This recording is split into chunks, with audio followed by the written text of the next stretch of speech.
আমি অপরাধ বলে মনে করি। আজ এই কথা বলে যাব। প্রবল প্রতাপশালীর বলবত্ততা, ক্ষমতা, আত্মম্ভরিতা যে নিরাপদ নয়, তাহারই প্রমাণ হবার দিন আজ সম্মুখে উপস্থিত হয়েছে। নিশ্চিতই সত্য প্রমাণিত হবে যে অধর্মময় ভেতর তত ভদ্রাণি পশ্যতি তত সপত্নানি জয়তি সমুলস্তু বিনশ্যতি। ওই মহামানব আসি, দিকে দিকে রোমাঞ্চ লাগে, বট্ট ধূলির ঘাসে ঘাসে। সুরলোকে বেজে ওঠে শঙ্খ, জয়লোকে বাজি ভয় ডঙ্ক।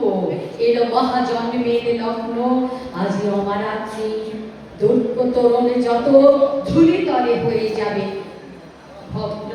উদয় শিখরে জাগে মাভৈ মাভৈ রব, নবজীবনের আশ্বাসে। জয় জয় জয় রে মানব অভ্যুদয়, মন্ত্রী উঠিল মহাকাশে।